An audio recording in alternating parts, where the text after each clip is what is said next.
Bismillahirrahmanirrahim. Assalamualaikum warahmatullahi wabarakatuh.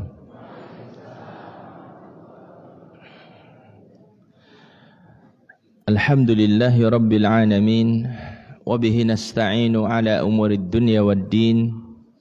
Wassalatu wassalamu ala asyrafil anbiya wal mursalin, Nabiyyina Muhammadin wa ala alihi wa sahbihi ajma'in. Ya ayyuhalladzina amanu taqullaha haqqa tuqatih wa la tamutunna illa wa antum muslimun. Yang saya hormati segenap takmir Masjid Al-Hikmah Batik Raja, yang saya hormati pula panitia kajian Ahad pagi Masjid Al-Hikmah, Bapak Ibu sekalian, kaum muslimin muslimah jamaah majelis taklim yang dimuliakan oleh Allah. Pertama, marilah kita panjatkan puja dan puji syukur kehadirat Allah Subhanahu wa taala atas segala limpahan nikmat yang Allah berikan kepada kita. Hingga di kesempatan pagi ini Allah mudahkan kita untuk berkumpul di tempat yang mulia ini. Tentunya kita berharap Allah berkenan untuk menambahkan bagi kita ilmu yang bermanfaat, yang nantinya menjadi bekal bagi setiap kita dalam ketaatan kepada Allah Subhanahu wa taala. Salawat serta salam semoga senantiasa terlimpah untuk panutan kita Nabi besar Muhammad sallallahu alaihi wasallam, keluarganya, para sahabatnya, beserta umatnya yang setia hingga akhir zaman. Kaum muslimin dan muslimah rahimani wa rahimakumullah. Pada majelis kita kesempatan pagi ini yang akan kita bahas adalah sebuah judul hak bertetangga. Nyuwun sewu, masing-masing tanya sama dirinya masing-masing. Tetangga itu orang yang paling disukai atau yang paling dibenci? Enggak usah dijawab.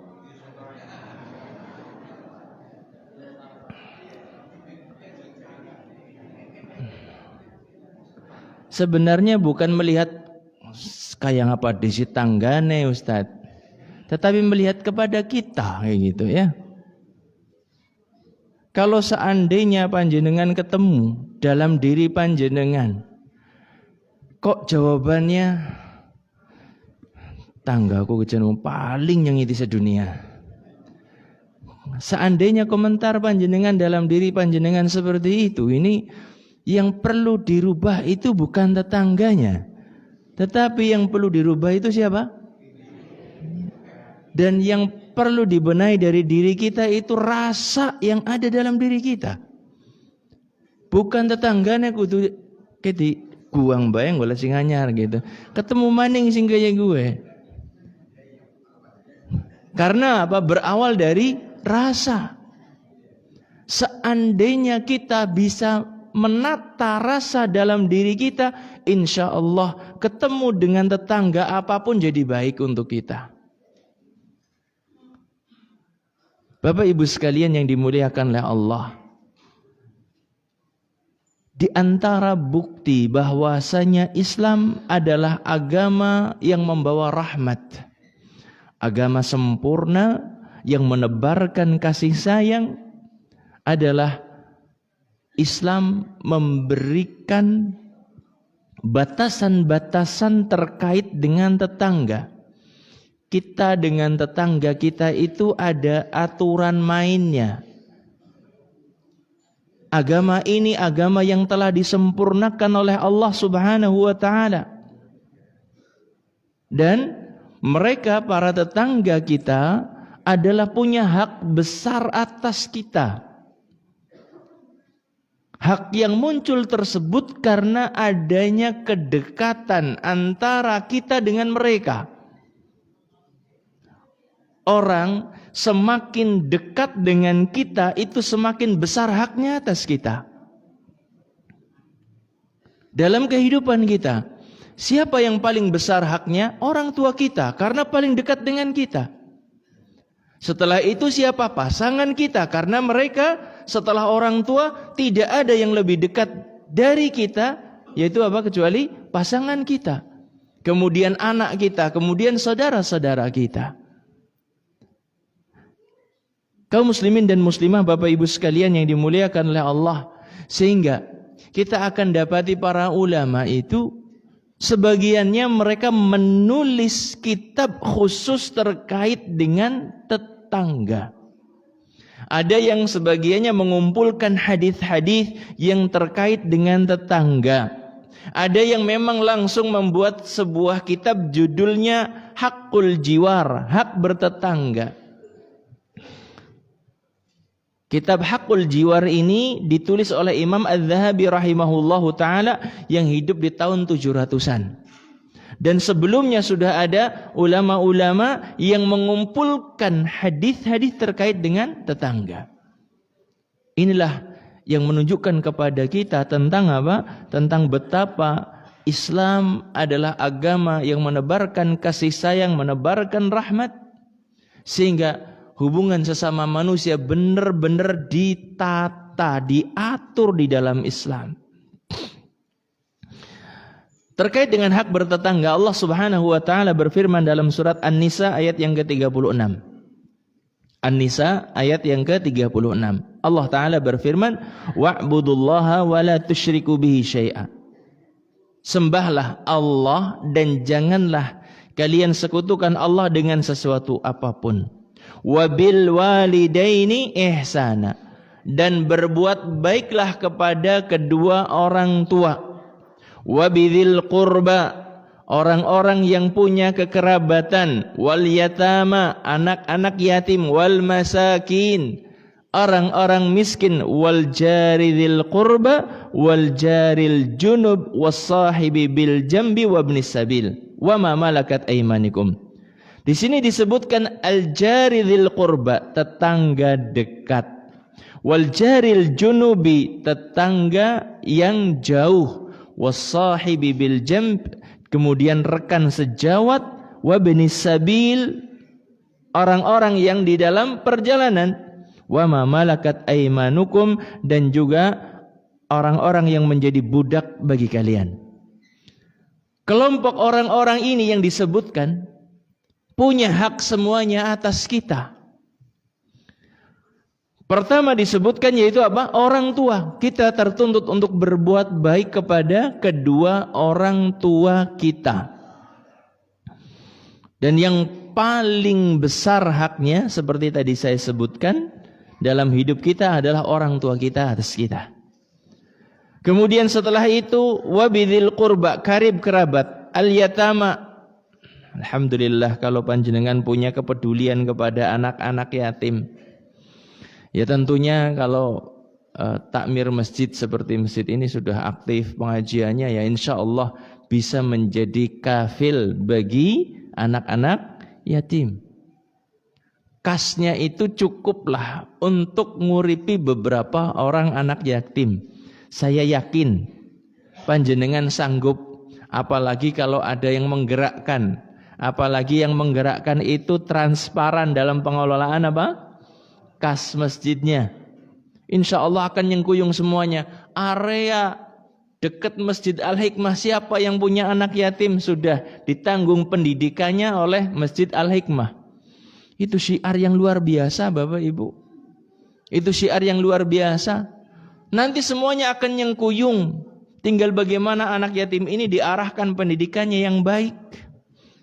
Pendidikan berkualitas, insya Allah nanti akan menjadi orang yang berguna di tengah masyarakat dan berkah bagi semuanya. Kemudian selanjutnya wal masakin, orang-orang yang miskin, yang memang mereka berkekurangan, kehidupan mereka jauh dari kata layak. Sudah pol usaha paling bisa memenuhi setengah saja, itu yang dikatakan sebagai miskin.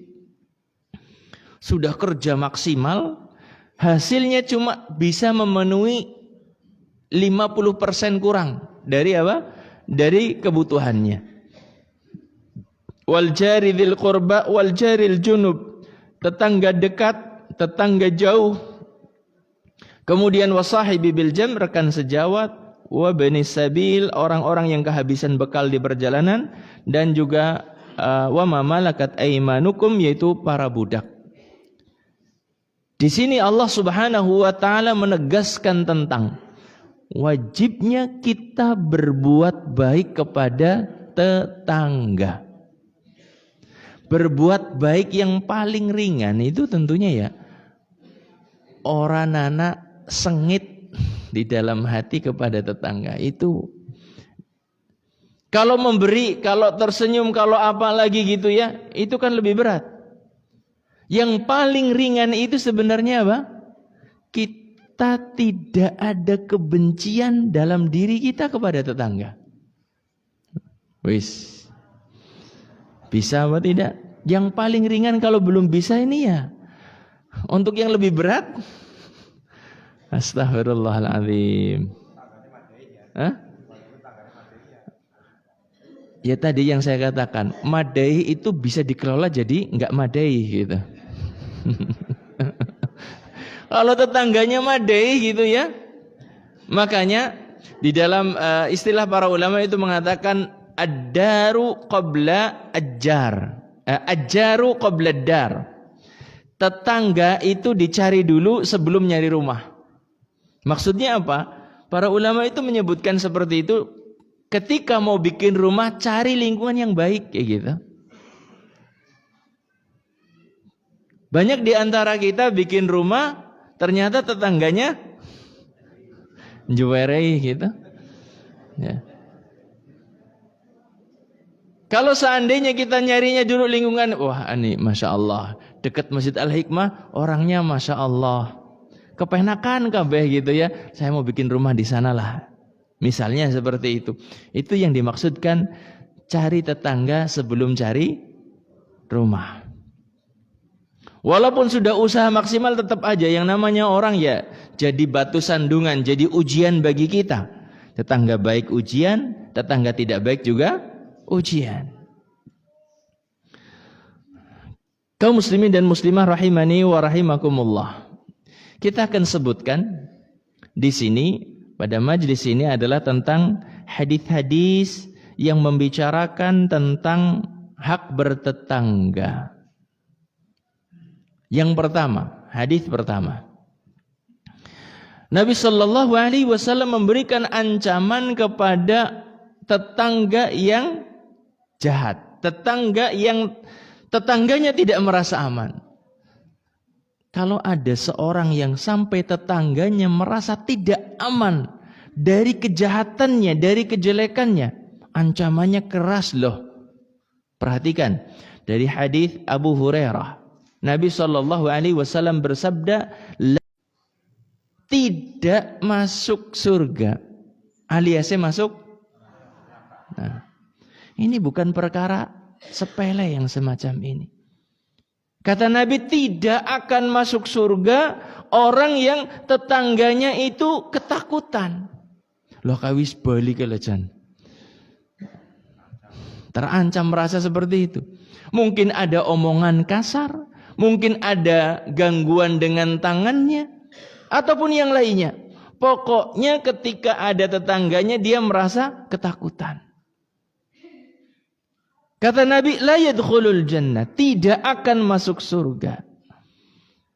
Kalau pengen masuk surga adalah berikan keamanan untuk tetangga. Ketika kita di rumah, tetangga kita merasa aman. Ketika kita di rumah, tetangga kita merasa nyaman, tidak terganggu kehidupannya. Lisan kita dijaga, perbuatan kita dijaga. Ngegas motor juga harus dijaga. Nyetel radio juga harus dijaga. Nabi SAW beliau bersabda tentang muslim yang sejati, yaitu tidak menyakiti orang lain, baik dengan lisannya ataupun dengan anggota badan atau perbuatannya. Al-muslimu man salimal muslimuna min lisanihi wa yadihi. Kata Nabi SAW, al-muslimu, orang muslim itu Orang muslim yang sejati, muslim yang istimewa itu adalah muslim-muslim yang lain yang di sekitarnya selamat dari lisannya, selamat dari perbuatannya. Bahkan sampai tingkatan selamat dari persangkaan-persangkaannya. Tidak ada persangkaan-persangkaan jelek kepada sesama muslim. Kemarin beberapa waktu yang lalu perjalanan umrah itu saya ketemu dengan seorang yang Masya Allah usia 80 tahun. Di sini ada yang usia 80 tahun? Hah? Kurang 2. 80. Masya Allah. Kemarin saya ketemu 80 lebih sudah. Beliau itu Masya Allah, badannya itu kemrengseng banget. 80 tahun itu bisa dijak lari-lari, Pak. Masya Allah. 80 tahun badannya, fisiknya masih seger, bugar banget gitu, Masya Allah. Kita ngumpul yang anak-anak muda, kita tanya sama bapak tersebut, Pak, apa resepnya? Di samping usaha hanya dengan olahraga menjaga pola makan, tetapi saya berusaha untuk tidak benci kepada seorang pun. Itu usahanya. Saya berusaha untuk tidak benci kepada seorang pun. Walaupun itu orangnya nyakiti saya. Walaupun orang tersebut menjadikan saya kemudian dikucilkan di tempat pekerjaan, saya berusaha untuk tidak membencinya. Karena saya tahu orang itu hadir di kehidupan saya dengan takdir dari Allah, dan Allah nggak mungkin mentakdirkan sesuatu sembarangan untuk saya. Dia mengatakan seperti itu. Silakan mau membenci saya, mau beliau itu di Pemda gitu ya, kerjanya pensiunan Pemda. Masya Allah. Tetapi yang luar biasa bagi saya, kalau jaga pola makan, kalau olahraga, insya Allah lah kita bisa. Tetapi untuk tidak benci, tidak dendam kepada orang yang nyakiti kita, itu luar biasa. Luar biasa. Dan orangnya fresh, sumringah, ketika disapa langsung ploweh senyumnya kayak gitu. Masya Allah.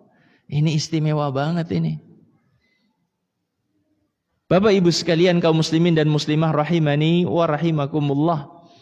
Jadi jangan sampai kita itu kemudian mengganggu tetangga kita.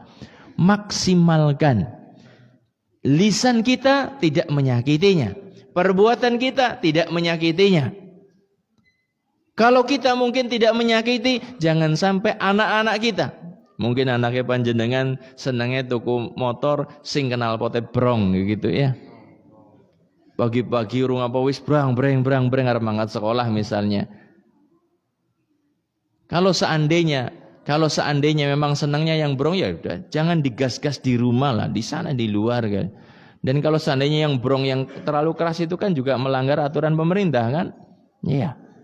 Apalagi di tetangga itu ada bayinya atau ada yang sepuh yang sakit-sakitan, perlu diperhatikan. Kita lanjutkan.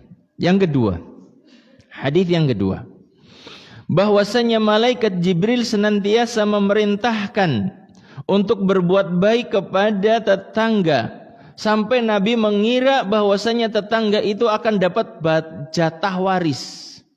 Karena saking seringnya malaikat Jibril pesan untuk berbuat baik ke tetangga. Dari Aisyah radhiyallahu taala anha, Nabi sallallahu alaihi wasallam beliau bersabda, "Mazala yusini Jibril bil jar." Malaikat Jibril senantiasa berpesan kebaikan untuk tetangga, agar aku berbuat baik kepada tetangga. Hatta wanantu annahu sayuwarrithuhu, hingga aku mengira tetangga itu akan menjadi ahli warisnya. Masya Allah. Karena apa? Terus malaikat Jibril berbuat baiklah kepada tetangga, berbuat baiklah kepada tetangga, sampai Nabi mengira bahwa tetangga itu punya hak waris. Orang yang punya hak waris itu kan orang yang memang paling dekat gitu. Malaikat Jibril sebagaimana kita tahu Bapak Ibu adalah malaikat yang paling mulia. Kemudian Nabi kita SAW adalah manusia yang paling mulia. Malaikat yang paling mulia memberi wasiat kepada manusia paling mulia agar memuliakan siapa? Tetangga. Ini tentunya ajaran yang sangat istimewa. Bapak Ibu sekalian yang dimuliakan oleh Allah. Selanjutnya, yang ketiga, hadis yang menjelaskan tentang bolehnya mengutuk tetangga yang jahat. Bolehnya mengutuk tetangga yang jahat. Namun jangan sampai kita merasa dizolimi sementara kita sendiri yang zolim gitu. Jangan sampai kita merasa dijahati padahal kita sendiri yang menjadi sebab orang lain berbuat jahat kepada kita. Ya. Tetapi kita maksimalkan kita berbuat baik kepada orang lain, kepada tetangga kita. Ada seorang yang pernah datang kepada Nabi SAW. Orang tersebut datang kepada Nabi dan mengadukan tentang kezaliman tetangganya. Ketika orang ini datang kepada Nabi, ketika mengadu kepada Nabi, tetanggaku ya Rasulullah senantiasa mengganggu kehidupanku, bikin onar terus, nyakitin terus perbuatannya, dan seterusnya. Setiap kali orang ini datang, Nabi pesannya sabar, sabar. Jawabannya apa? Sabar ada batasnya gitu. Sabar itu nggak ada batasnya gitu. Sampai 3 kali orang ini datang kepada Nabi Sallallahu Alaihi Wasallam. Ketika orang ini datang kepada Nabi mengadukan yang keempat kalinya, Nabi Sallallahu Alaihi Wasallam ketika itu memberikan solusi. Wis, kalau seandainya memang tetanggamu itu zalim banget, kalau seandainya memang tetanggamu itu jahat banget, wis, kata Nabi seperti ini. Itrah mata'aka fit tariq. Keluarkan perkakas rumah tanggamu, keluarkan di luar semuanya. Taruh di luar rumah semuanya. Apa maksudnya? Kemudian orang ini melakukannya. Orang ini melakukan. Zaman dahulu ada kulkas enggak? Ya tempat untuk bikin roti, apalagi. Pokoknya dikeluarkan semuanya. Perabotan rumah tangga dikeluarkan semuanya. Ditaruh di pinggir jalan. Itrah mata'aka fit tariq. Letakkan di pinggir jalan. Kemudian setiap ada orang yang melewati orang ini, mereka bertanya, wahai fulan, ada apa denganmu? Kemudian orang tersebut mengatakan, tetanggaku menyakitiku, tetanggaku menzalimiku, tetanggaku ganggu, dan seterusnya. Kemudian orang-orang tersebut akhirnya mendoakan kejelekan. Allahumma la'an fulan, maksudnya kepada tetangga, semoga Allah melaknat si fulan yang jahat tersebut. Kemudian orang lain lewat lagi bertanya, kenapa kamu kok perkakas rumah tangga, perabotnya di luar semuanya? Tetanggaku jahat banget kayak gini ya. Akhirnya yang lewat tadi mendoakan lagi, Allahumma la'an fulan, semoga Allah melaknat si fulan yang jahat tersebut. Ketika mendengar ada doa laknat tersebut, yang ini kan tetangganya kan takut ya, karena punya iman juga gitu. Ketika itu sampai menghibah, tolonglah jangan seperti, masukkan lagi perkakas rumah tanggamu. Aku enggak akan nyakiti kamu lagi selamanya. Karena apa? Di situ Nabi SAW memberikan solusi. Biar dia didoakan jelek oleh sekian banyak orang. Men kapok gitu loh. Kemudian orang tersebut menghibah kepada orang yang perabotnya dikeluarkan semuanya. Tolonglah hentikan ini. Masukkan lagi perabot rumah tanggamu ke dalam rumah. Aku enggak akan mengganggumu lagi selamanya. Jemaah yang dimuliakan oleh Allah, ini menunjukkan bahwasannya doa jelek boleh ditujukan kepada tetangga yang jahat. Mau praktek?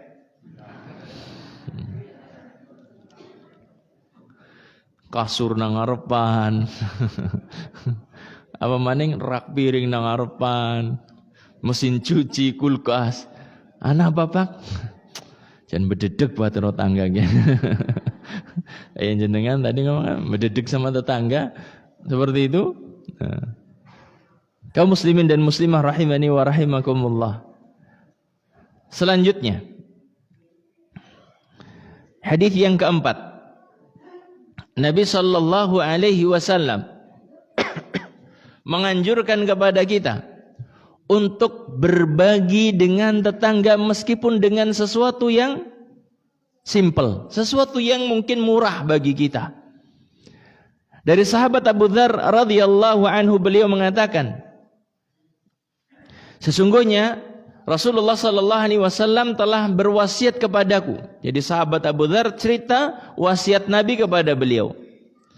Idza tabakhta maraqatan fa'akthir ma'ahu. Kalau kamu masak kuah, perbanyak, masak daging dengan kuah, perbanyak airnya. Thumma anzur ahla baitin min jiranik, maka lihat keluarga tetanggamu. Fa'asibhum minha bima'ruf, maka berikan kepada mereka sebagiannya dengan cara yang baik. Hadis diriwayatkan oleh Imam Muslim. Di kita masak sesuatu kemudian jujuki kuahnya tok itu kadang-kadang ya santannya tok kuahnya saja kayak gitu. Tolong dipahami, di dalam masyarakat, kehidupan masyarakat Arab, di masyarakat Arab itu mereka itu begitu gemar dengan kuah. Kuahnya kuah daging. Artinya apa? Kalau mereka masak daging itu memang ada yang disajikan berupa apa? Kuah saja kayak gitu. Dan itu yang kaya, yang miskin semuanya suka. Kalau orang Arab masak itu nggak pakai sayur, nggak pakai apa, nggak pakai santan, bunga beningan, kemudian dikasih garam, bumbu-bumbuan, daging, airnya nanti memang disajikan, airnya saja gitu ya. Ketika undang makan kayak gitu ya disajikan kuahnya saja untuk diseruput kayak gitu. Kalau di kita mungkin nggak ada gitu, karena memang beda tabiatnya gitu. Karena di sana mereka itu nggak senang nasi yang pulen itu nggak senang. Nasinya itu nasi ambyar, nasi apa? Perak. Mereka sukanya nasi yang perak.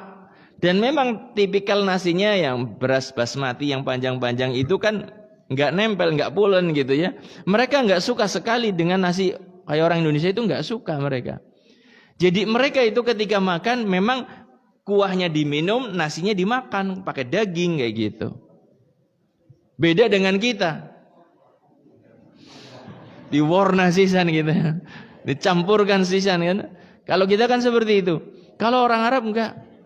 Sampai ketika apa? Saya dapati benar-benar mereka itu yang kaya, yang miskin semuanya suka dengan yang namanya maraq ini.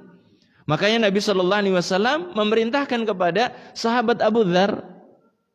Beliau mengatakan, Nabi sallallahu alaihi wasallam bersabda, "Idza tabakhta maraqatan fa'akthir ma'aha." Kalau kamu masak maraq, daging dengan kuah, maka perbanyak airnya. Dalam riwayat yang lain, Nabi mengatakan, "Falyata'ahad jiranak," agar tetanggamu bisa ikut menikmatinya. Bapak Ibu sekalian, kaum muslimin dan muslimah rahimani wa rahimakumullah. Kalau di kita tagihan bayem, kalau kita jujugi tagihan bayem, kalau yang kesepuan mungkin senang. Tapi kalau keluarga yang masih muda-muda, lah bayem dijujuk-jujugna. Tapi kalau yang mbah-mbah itu segernya pol, senangnya pol dijujugi apa tagihan bayem. Ataupun sayur apa gitu ya senang banget. Apa kalau pas habis nebang pohon kelapa, sayur pondoh yang gawe sing akeh jujugnya tetangga-tetangga kan seneng. Kaum muslimin dan muslimah rahimani wa rahimakumullah. Jadi masing-masing masyarakat itu ada apanya?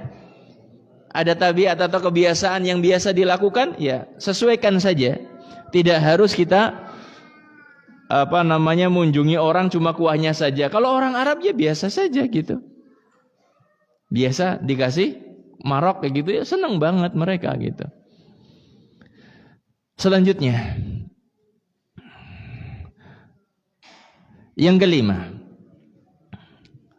Nabi SAW menyebutkan dalam hadis bahwa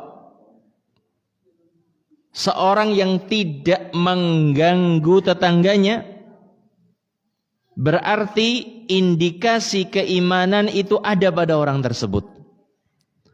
Orang yang tidak mengganggu tetangga itu indikasi kuat orang itu punya iman.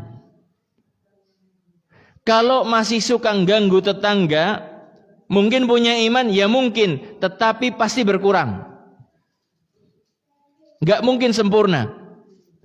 Kalau orang masih ada gangguan yang timbul darinya terhadap tetangga, pasti nih jaminan, pasti orang itu imannya gak sempurna.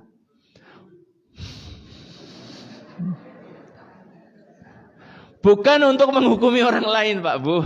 Bukan untuk menghukumi orang lain. Kayak pasti orang sempurna orang iman. Bukan, tetapi untuk melihat kita. Kalau kita kok tingkahnya, perbuatannya, kemudian ucapan kita masih menimbulkan gangguan kepada orang lain, berarti kita itu belum sempurna imannya. Semua kita tentunya pengen punya iman yang sempurna, yang nantinya bisa masuk surga tanpa hisab, tanpa azab. Yang kita damba-dambakan kan seperti itu, iman kuat, ibadah kuat, masuk surga tanpa hisab, tanpa azab. Yang kita cita-citakan seperti itu.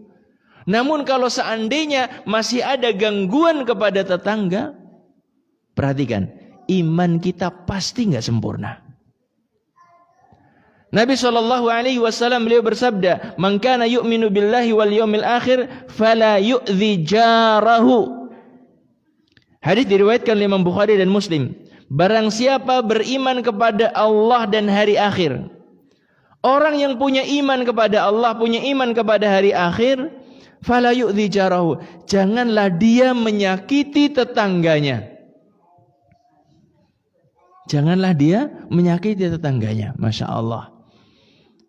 Sekali lagi, ini untuk menilai diri kita. Jangan tersibukkan dengan orang lain. Pakai ta ya jamaah orang tuh telat tapi jangan nyelekit banget omongannya. Bukan tugas kita nilai orang lain. Cukup yang nyatet perbuatan dia siapa? Para malaikat saja sudah. Buka itu iya sodako itu kenceng tapi jangan nek ngomong dan lain sebagainya seperti itu. Bukan tugas kita, tetapi tugas kita adalah mawas diri. Kalau kita mungkin dari sisi ibadah, sholatnya, puasa, sedekah sudah maksimal, tetapi kok masih suka nyakiti tetangga, berarti iman kita belum sempurna. Selanjutnya, yang keenam. Nabi SAW menyebutkan tidak ada istilah sedikit kalau itu mengganggu tetangga. Jenengan kok kayak gini loh, di TikTok lah apa-apa orang itu. Nggak ada istilah sedikit. Kalau itu menimbulkan gangguan kepada tetangga, pasti itu besar kayak gitu. Semuanya dihukumi besar. Meskipun apa? Mungkin kita menilai sedikit. Tetapi kalau itu menimbulkan gangguan kepada tetangga, itu dinilainya besar dalam syariat kita. Nabi SAW bersabda dalam hadis yang diriwayatkan oleh Imam Ibnu Abi Syaibah. Nabi bersabda, "La qalila min adzal jar." Tidak ada istilah sedikit dalam urusan mengganggu tetangga. Sedidik-sedidiknya ya gede gitu loh. Cilik-ciliknya ya gede. Ketika ada gangguan, maka itu gangguan kepada tetangga otomatis itu dianggap sebuah kesalahan besar. Makanya kita benar-benar harus waspada. Jenengan duwe tangga pira? Ya Pak, yang paling dekat dulu lah, nggak usah kayak depan, belakang, kanan, kiri. Dah itu. Ya berarti jenengan tanggane kodok kan. Kudu berbuat baik sama kodok.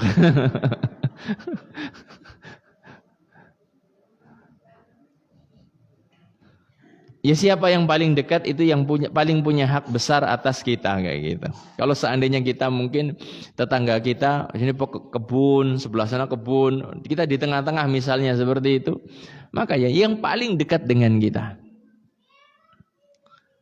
Jemaah sekalian yang dimuliakan oleh Allah, jadi sekali lagi tidak ada istilah sedikit kalau itu merupakan gangguan kepada tetangga.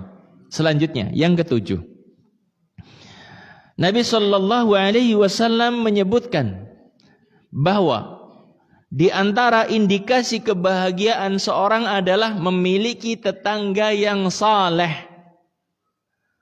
Di antara indikasi seorang itu bahagia, orang tersebut memiliki tetangga yang saleh. Perhatikan, kata Nabi Shallallahu Alaihi Wasallam dari sahabat bin Abi Waqqas.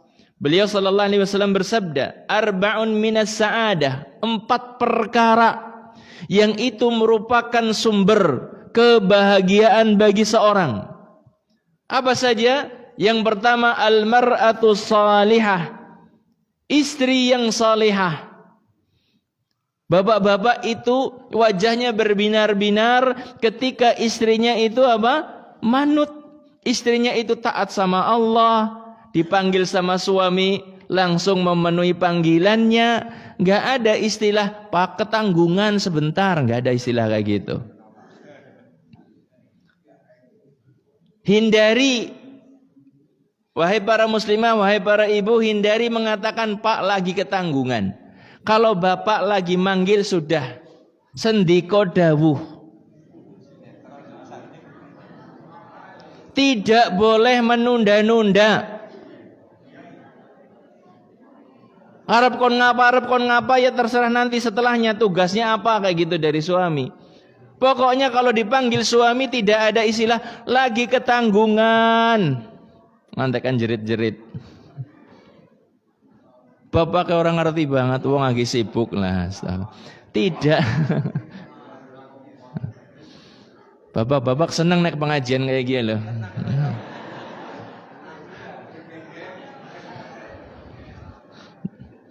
Nang kene bergenggeng tekan ngomah ciut maning. Astagfirullah. Tanda kebahagiaan seorang itu ketika memiliki istri yang salihah, istri yang taat kepada Allah, istri yang taat kepada Rasulnya, istri yang taat kepada suaminya. Itu yang salihah yang semacam itu. Kemudian yang kedua, wal maskanul wasi', tempat tinggal yang luas. Tanda kebahagiaan tadi pertama istri salihah, kemudian tempat tinggal yang luas. Ini indikasi, tetapi Nabi saja rumah beliau itu sempit kok. Karena apa? Karena hati penghuni rumah tersebut luas, jadi rumah sesempit apapun kerasa apa? Luas. Ketika Kanjeng Nabi pengen sujud saja harus nyingkirkan kaki istrinya loh. Karena sempit banget rumahnya Kanjeng Nabi. Atapnya sundul. Nek panjenengan mungkin ada pemuda yang niat mau nikahi anak panjenengan. Ternyata rumahnya kok sekepel gitu ya. Tipe 21 lah. Masa depannya suram kayak lah. Iya kan? Tanggapannya seperti itu. Wis kerja 5 tahun masa umahnya sekepel kayak. Nabi SAW pengen sujud saja, pengen sujud harus singkirkan kaki istrinya. Atapnya sundul, tapi rumah tangga beliau, rumah tangga yang paling bahagia di muka bumi. Gak mungkin ada tandingannya. Tidak ada tandingannya. Bapak ibu sekalian yang dimuliakan oleh Allah. Ketika disebutkan ini indikasi saya rumah yang luas. Wal jarus saleh, yang ketiga indikasi kebahagiaan adalah kalau punya tetangga yang saleh, tetangga yang baik. Kemudian yang keempat, wal markabul hani, kendaraan yang nyaman untuk dinaiki, kendaraan yang nyaman. itu juga merupakan indikasi seorang mendapatkan kebahagiaan dalam kehidupannya. Hadis diriwayatkan oleh Imam Ibnu Hibban. Selanjutnya, yang ke-8. Nabi sallallahu alaihi wasallam menyebutkan bahwasanya menyakiti tetangga atau berbuat zalim kepada tetangga, dosanya itu lebih besar daripada menyakiti selain tetangga atau kezaliman kepada selain tetangga. Perhatikan hadis ini. Nabi sallallahu alaihi wasallam mengatakan, la ayyazni ar-rajulu bi asyrati niswatin aisaru alaihi min ayyazniya bi imraati jarihi. Seorang berzina dengan 10 wanita, itu dosanya lebih ringan dibandingkan dia berzina dengan istri tetangganya. Jangan punya kesimpulan, mendingan makan yang ulat sing atuh baik gitu. Jangan seperti itu nggih, Pak. Ini cuma sekedar Nabi ingin menunjukkan tentang betapa mulianya tetangga.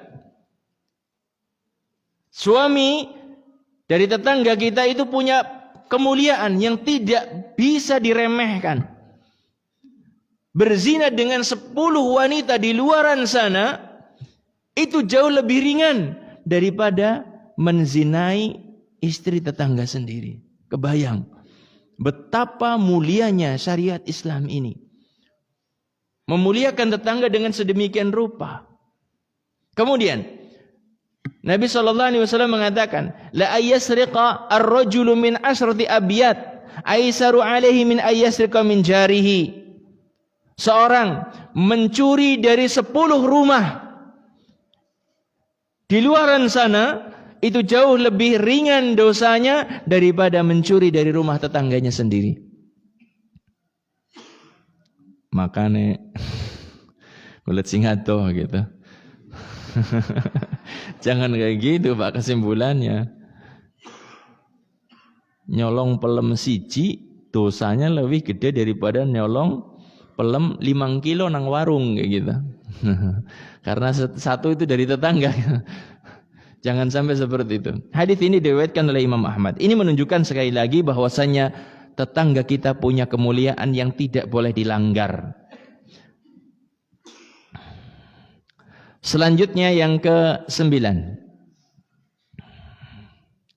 Nabi sallallahu alaihi wasallam menyebutkan bahwasanya seorang mukmin sejati itu tidak akan membiarkan tetangganya kelaparan. Beliau sallallahu alaihi wasallam bersabda, "Laisal mu'minu alladhi yashba' wa jaruhu ja'un ila jambihi." Bukanlah mukmin sejati. Bukanlah mukmin sejati yang dia merasa kenyang sementara tetangga di samping rumahnya sedang kelaparan. Berarti apa? Kita harus punya kepedulian. Aku orang ngerti kayak kencotan ngantekan mati gitu ya. Nggak ada istilah kayak gitu. Harusnya seorang itu apa? Mencari. Karena seorang yang berinfak, orang yang berbagi makanan, dia yang perlu. Dia yang perlu untuk membersihkan apa? Sebagian hartanya. Bukan orang yang lapar itu yang perlu. Memang dia perlu untuk sesuap 2 suap nasi. Tetapi perlunya seorang yang kaya untuk mendapatkan pahala dengan bersedekah itu jauh lebih besar. Kalau panjenengan diberikan kelebihan Bapak Ibu, jangan sampai lawongan orang jaluk ya berarti orang butuh. Kalau seandainya jenengan mau berbagi hadiah, yang namanya hadiah itu luar biasa Bapak Ibu. Orang kaya, orang miskin, semuanya itu suka hadiah. Sebagian teman mereka sering buka donasi ketika pemilik biro umroh kayak gitu atau biro haji. Mereka itu kadang-kadang buka donasi di hari Jumat pas di Mekah atau di Madinah, buka donasi. Hanya sebentar, paling beberapa menit di statusnya dipasang, siapa mau ikut Jumat berkah di Madinah, siapa mau buka Jumat berkah di Mekah gitu ya. Beberapa menit sudah dapat puluhan juta. Dan di sana orang-orang yang sampai ke Makkah, sampai di Madinah, kan orang-orang berada semuanya ya. Berada atau tidak? Kebanyakannya orang berada. Tetapi semua orang suka kalau dikasih hadiah. Dibuat paketan, ada roti, ada jus, ada apa lagi, minuman. Komplit seperti itu. Masya Allah. Mangkal di sebelum pelataran masjid. Kita bagi kemrubut ora karu-karuan. Banyak puluhan juta jadi makanan semuanya langsung habis. Ini menunjukkan apa? Bahwasanya ketika kita memiliki sesuatu, kita mau berbagi sesuatu, kalau seandainya dijadikan hadiah, nggak perlu kita nunggu. Kamu butuh apa enggak gitu. Nggak perlu kita tanya. Karena kadang-kadang sebagian orang yang jiwanya apa? Kalau orang dulu nyebutnya perwira apa ya? Anu kencot ya orang gelem bae gitu. Perwira kan namanya istilahnya, iya. Butuh yang ngomong ya, mboten lah saya itu mboten kepenak kali panjenengan gitu kan. Itu perwira. Kalau orang seperti itu memang luar biasa. Banyak orang-orang yang seperti itu. Butuh banget tapi enggak mau menengadahkan tangan kepada orang lain. Dia hanya menengadahkan tangan kepada Allah dalam doa-doanya. Ketika dia masih bisa bertahan hidup, dia tidak mau menengadahkan tangan kepada orang lain. Namun ada orang yang punya harta banyak suka nyadong. Ini yang masalah sebenarnya. Hadis yang tadi kita baca, hadis diriwayatkan oleh Imam Abu Ya'la di dalam musnadnya. Selanjutnya, yang ke-10. Ketika kita memberikan sesuatu kepada tetangga, meskipun mungkin di pandangan kita remeh, menurut kita itu kecil gitu ya, jangan sampai itu dianggap remeh. Kata Nabi SAW ketika memberikan nasihat kepada para muslimah di saat itu, ya nisa al-muslimat, wahai para sahabiat, wahai para muslimah, la tahqiranna jaratun li jaratiha. Janganlah seorang tetangga meremehkan pemberian tetangganya yang lain. Wala firsana syatin, meskipun hanya kaki kambing saja. Firsana syatin adalah kaki kambing. Jangan pernah diremehkan. Lah munjungi apa? Dengkil wedhus orangnya dagingnya maning gitu. Nah. Jangan remehkan kalau ada pemberian dari orang lain. Bapak Ibu yang dimuliakan oleh Allah, jangankan kepada tetangga, kepada orang yang dekat dengan kita saja kita nggak boleh meremehkan pemberian. Ketika seorang memberikan hadiah kepada kita, jangan diremehkan. Terkhusus orang-orang yang dekat dengan kita.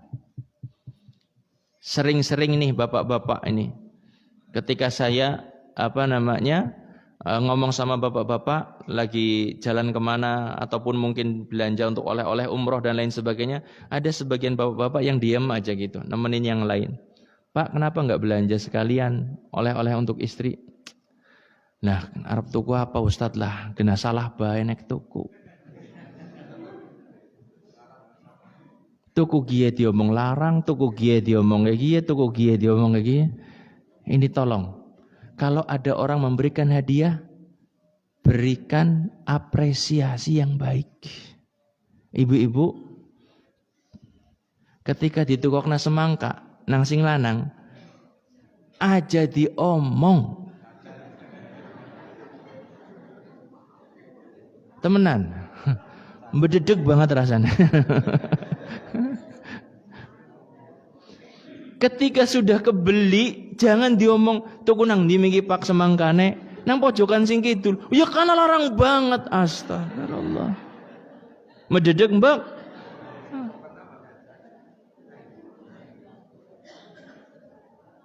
Langsung dicekel semangkane. Kan seperti itu. Beda kalau seandainya kita, Masya Allah semangkanya bagus, seger banget ya, Masya Allah. Komentarnya kayak gitu ngapain sih? Dan panjenengan jangan ajari anak panjenengan untuk seperti itu. Panjenengan ketika merintah anak panjenengan untuk beli sesuatu itu jangan langsung mana ndir regane sepira dan lain sebagainya. Nanti putus asa gitu. Enggak suka. Saya juga paling enggak suka kalau beli sesuatu itu ditanya harganya. Saya senantiasa ngomong kalau sudah kebeli enggak usah diomong larang. Wong bisa tuku kok gitu. Lu paling beda 2.000 3.000. Pusing banget. Saya sering ngomong sama istri, tolong jangan ditanya harga. Kalau saya sudah beli, jangan ditanya harga. Sudah kebeli, sudah. Nek larang tadi orang tuku, nggak sampai rumah kan ya? Iya apa tidak? Iya. Panjenengan ketika merintah anak panjenengan, tolong jangan dididik masalah kayak gitu. Anak-anak itu ya nanti anak-anak panjenengan ketika belanja, kemudian beli apa, kemudian mungkin salah ya tolong. Mas, kalau beli, tolong besok di sana banding-bandingin dengan warung yang lain misalnya dan lain sebagainya. Jangan langsung aja kayak gitu. Misalnya seperti itu. Jangan disalah-salahkan kayak gitu intinya. Itu tidak baik bagi kejiwaan. Jadi nggak punya kejiwaan untuk keberanian itu nantinya nggak ada gitu. Melempem jadinya. Gitu. Kalau pengen dapat murah ya misalnya pergi ke pasar Patikaraja, tolong pergi ke pojok sebelah sana, di sana ada bakul yang grosiran, harganya murah. Tunjukkan dari awal kayak gitu. Jangan suruh pergi, pulang kemudian apa? Disalah-salahkan. Jadi sekali lagi, para muslimah, para bapak juga, ketika dapat hadiah, jangan remehkan hadiah tersebut. Ucapkanlah, jazakallahu khairan. Semoga Allah membalasmu dengan kebaikan. Selanjutnya, yang ke-13. Siapa yang paling berhak dari tetangga-tetangga kita yang banyak itu? Siapa yang paling berhak dapat kebaikan kita? Nabi SAW ditanya oleh Aisyah, wahai Rasulullah, saya memiliki 2 tetangga dekat. Kepada siapa aku harus berbuat baik atau memberikan hadiah? Maka Rasulullah SAW menjawab, ila aqrabihima minka baban, kepada orang yang rumahnya paling dekat denganmu. Kepada orang yang rumahnya paling dekat denganmu. Jadi cari yang paling dekat itu yang paling berhak. Semakin dekat semakin besar haknya atas kita.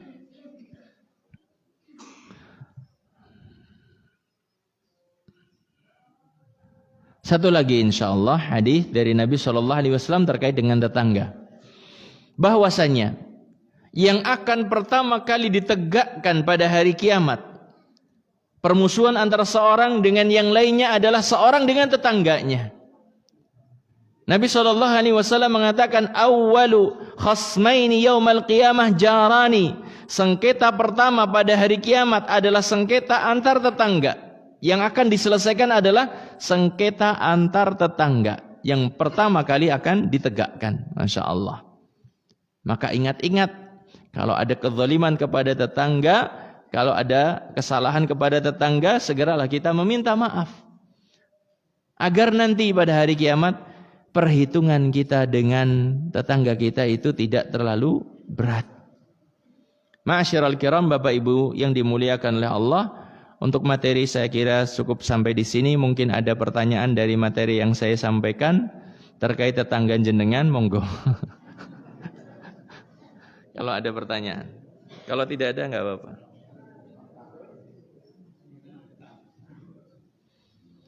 Ada pertanyaan? Monggo silakan. Waalaikumsalam warahmatullahi wabarakatuh.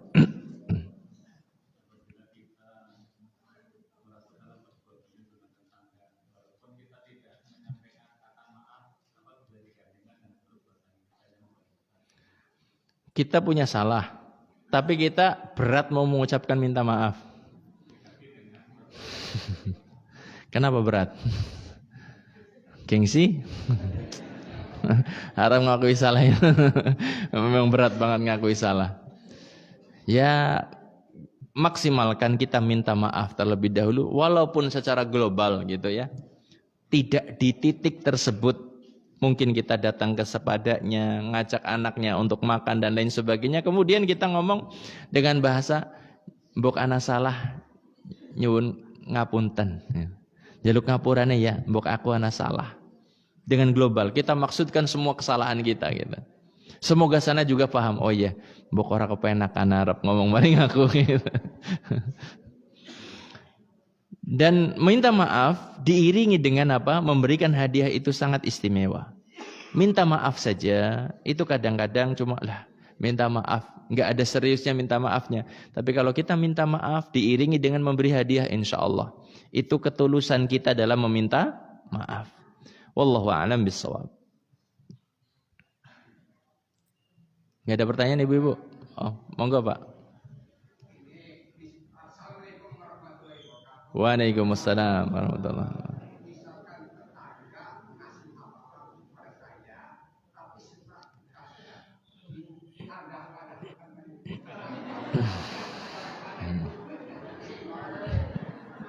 Ora apa-apa, tanpa baik.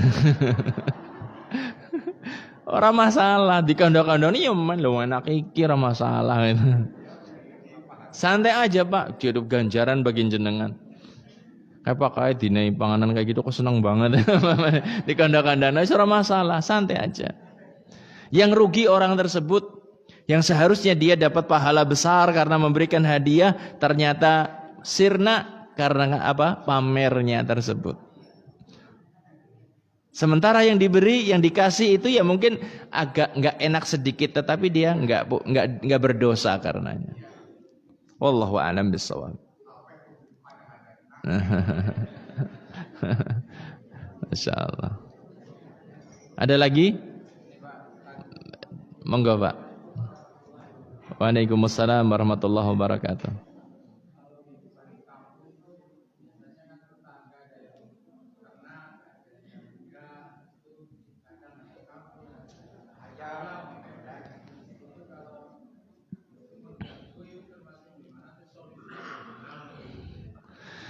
Terima kasih. Di kampung, di masyarakat kita itu kan ada yang ternak kambing, ada yang bebek, ada yang mentok, ada yang ayam dan lain sebagainya, ingon-ingon yang lain. Ketika muncul gangguan, ketahuilah yang bertanggung jawab adalah pemiliknya. Yang bertanggung jawab adalah pemiliknya. Jangan sampai si pemilik ini lari dari tanggung jawab. Salah siapa? Umay timplang. Oh dia ngingu ayam banyak, mentok banyak, masuk ke rumah tetangga, kemudian dengan alasan apa? Salah siapa? Umay timplang seperti itu. Ya nggak boleh seperti itu. Dia bertanggung jawab. Bau yang muncul, kotoran yang ada, atau suara-suara yang ada, ataupun mungkin sebagian pohon dimakan kambing dan lain sebagainya, yang bertanggung jawab adalah pemiliknya. Bagaimana solusinya? Solusinya dibuat peraturan di dasawisma tersebut atau RT tersebut. Itu lebih gampang. Pokoknya ayam sing mlebu rumah tanggane disembelih gitu misalnya. Disembelih tapi dijujuknya maring umay sing duwe kayak gitu, bukan. Disembelih diingkung dewek, bukan kayak gitu.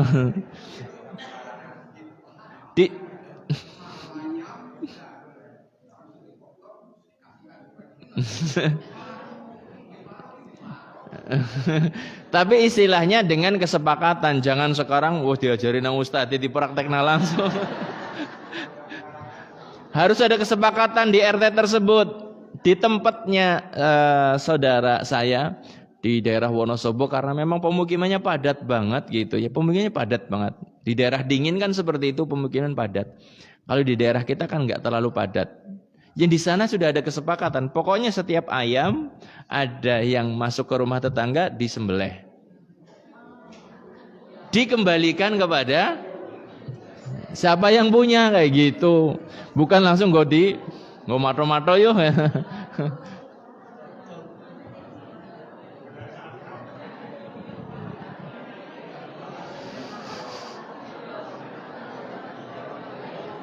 Rembugannya jangan di masjid ini. Rembugannya panjenengan nanti dengan RT lingkungan, bukan dengan saya. Ini kan salah satu solusi gitu. Jangan kata ustadznya. Salah satu solusi kayak gitu. Nanti dibuat kesepakatan dengan warga sekitar. Biar apa? Yang punya ayam juga jadi punya tanggung jawab. Malah dijebaki, menurut lawangan dibuka dikasih pakan. Repot kalau kayak gitu malahan. Dibuat kesepakatan yang bagus. Monggo Ibu silahkan. Waalaikumsalam warahmatullahi wabarakatuh.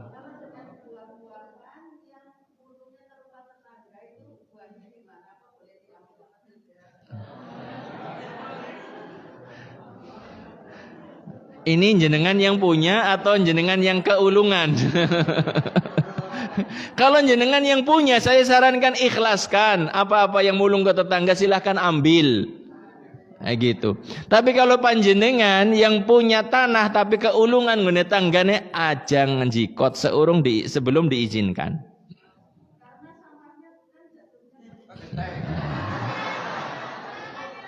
Itu terkait dengan masalah seperti itu, ke genteng rumah kita, ke halaman kita, itu kan dibicarakan di RT-an. Tinggal diselesaikan di RT-an kayak gitu.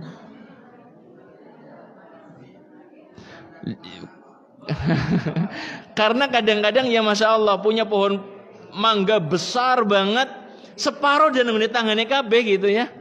Iya kan? Wong nang batian boleh nandur, Dewite nang batian, sebagian ke sana, banyak jatuh ke sana. Ya Allah, sampahnya ke sana. Pas panen ora dibageni kan, astagfirullahaladzim. Ya, zalim seperti itu. Itu perbuatan zalim, menzalimi tetangga seperti itu. Maka saya anjurkan kalau seandainya mau nanam pohon-pohon yang mungkin akan besar seperti itu, berusahalah untuk tidak ada cabang yang ke arah tetangga. Karena seandainya ke rumah tetangga aja di atap rumahnya itu menyebabkan apa? Kayunya itu lapuk ya.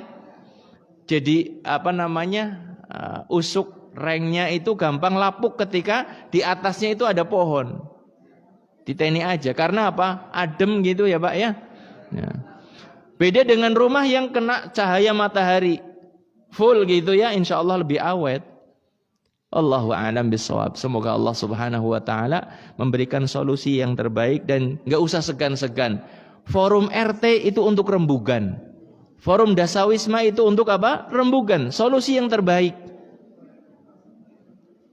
Sehingga tidak ada kezaliman satu di antara kita terhadap yang lain. Ini saja yang bisa kita bahas. Terima kasih atas perhatiannya. Kurang lebihnya mohon maaf. Kita akhiri. Subhanakallahumma wa bihamdika asyhadu an la ilaha illa anta astaghfiruka wa atubu ilaik. Wabillahi taufiq wal hidayah. Wassalamualaikum warahmatullahi wabarakatuh.